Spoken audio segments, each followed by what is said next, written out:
Welcome back, West Michigan. I'm Linda Balkema. You're watching Alive and Well, and our focus is always about keeping you alive and well. With me is Brianne Dobbins. We've been talking about living donors. If you haven't been here for the first part of the show, we're going to do a little recap now about what living donors mean.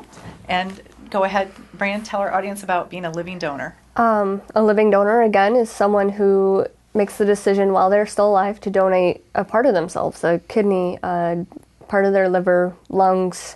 They can do living heart transplants now. They can do living heart transplants? Yeah. Now, wait a second. That one's by me. How do you do a living heart? Do they take part of the heart? Nope. It's something to do with someone. It has to do with the lung transplant, because a heart and lungs together will work better than just a set of lungs from someone. But how could a person give up their heart? You'd have to. It's actually, it's a 3-person process then.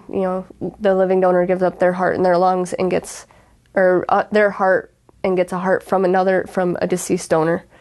And their good heart goes into another, it's really... Now, but a lot of questions come there, like, why wouldn't you just give the deceased person's It's something to do with working better, a heart and lung mix. I don't know. Okay, we'll have to investigate. I haven't done a whole lot of research on that one. I think it's relatively new. I would guess. And wow, it's not scary. One I'm sure I'd do. No, that's a little scary. But who knows? Yeah. But bone marrow is the most typical, bone marrow, yeah. And kidneys are very, very common now. That people with about 6,000 a year living donors, and we've come a long way since 1954 when some twin boys donated a kidney to their brother. It was the first successful living donor.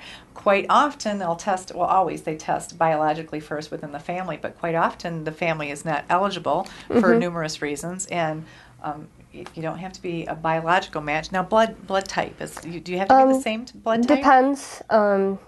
O positive that I am, I believe, is the universal donor blood type. So basically any sort of my blood or my organs would work with any other blood type. But then you get the rare ones. Okay. You get the rare ones where they can only get something from their own blood type or. Okay. Yeah. So it's important that everybody, if you're willing to do so, you get tested. If you're not willing to be a living donor, please consider being a dying donor. We hate to say that. We hate to think about our own mortality, but it's a fact, and it's a simple thing. It's just like doing your will. When you do your driver's license, when you renew next time, check to be a donor. I mean, it's just, you could be saving multiple lives in doing so. Yeah. And so, Brianne, you actually saved a young man's life, and he is living and functioning and doing well. Very well. A normal life, and that was 4 years ago. So, doing well. Yeah. We talked about the financial concerns. In your case, everything was taken care of? Yep. I didn't have any issues. All my medical bills were taken care of. I mean, I paid for my own transportation costs, but it was a car ride to Grand Rapids. So, right. Okay. And I stayed in the Lax Cancer Center at St. Mary's, which is a very nice place to stay if you have to stay in a hospital. Right. And I worked for an amazing company that paid me short-term disability to be off for 6 weeks, even though it was an elective surgery. Okay, so that worked out very fortunate for you, but in your case, maybe you don't work for a company that would pay those benefits. You can never charge, completely illegal to charge for any of your organs, but quite often the recipient's family or the recipient, they will pay for your loss of wages while you're off work. They will put you up. Lodging. Travel, lodging, and if they don't, there is an organization that will. In fact, I should mention this, livingdonorassistance.org is a good organization to just check things out on the website until Brianne gets her own, because she is going to have a website. But it's just livingdonorassistance.org. Or go on to Google and you can probably find all kinds of things about donors and being a living donor.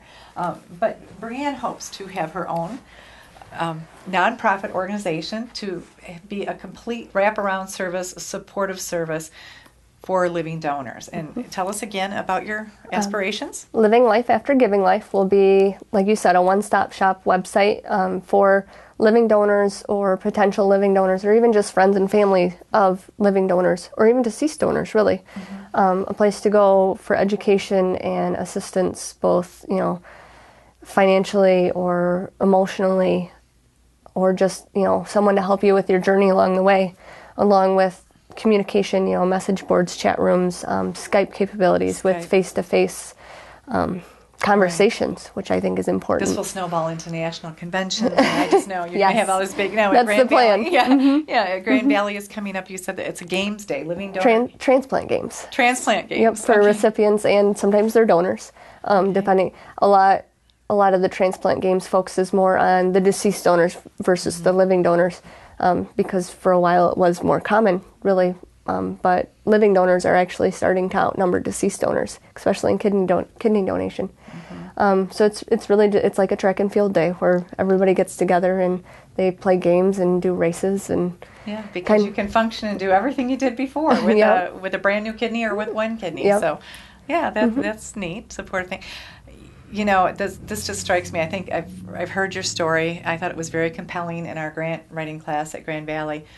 She did a wonderful PowerPoint presentation on this, and I think overall what struck me the most was the emotional component of this. You don't have any regrets, even though you obviously have felt some hurt over this at times. I think maybe your friendship with the recipient became a little estranged. Yeah, it was a struggle for a little while. We're back to a situation where things are good, and I've actually stayed close with his sister-in-law too, which is nice.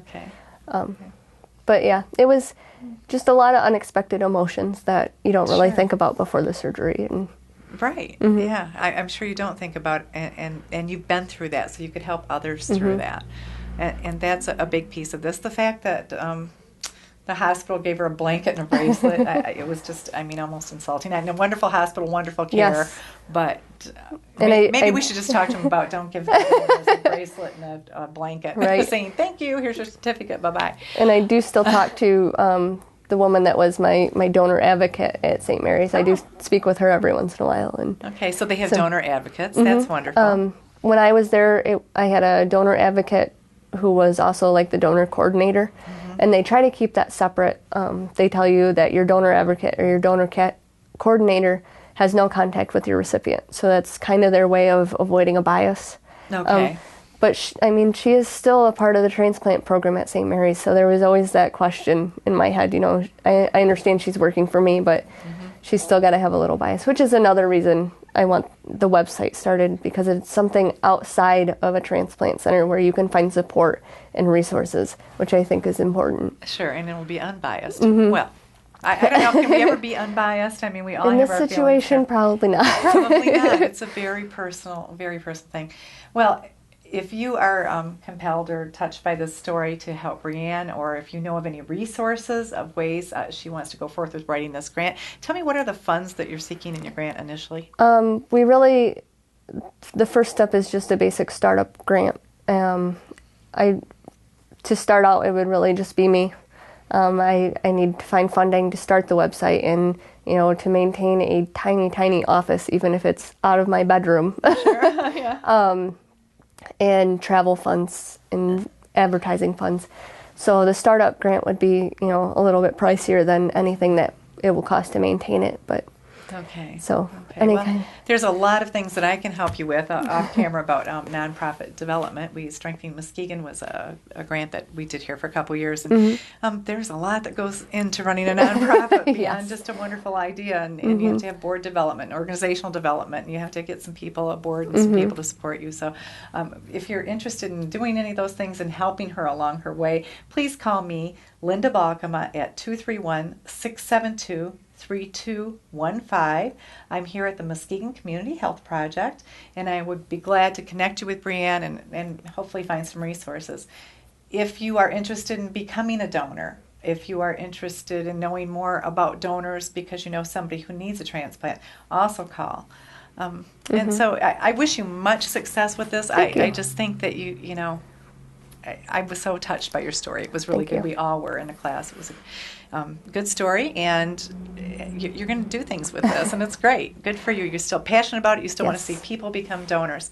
I'd like to tell our viewers, if you have an interesting story, health-related, that you would like to share with our viewers, or if you have some health-related questions you would like us to talk about on this show, please give me a call at 231-672-3215.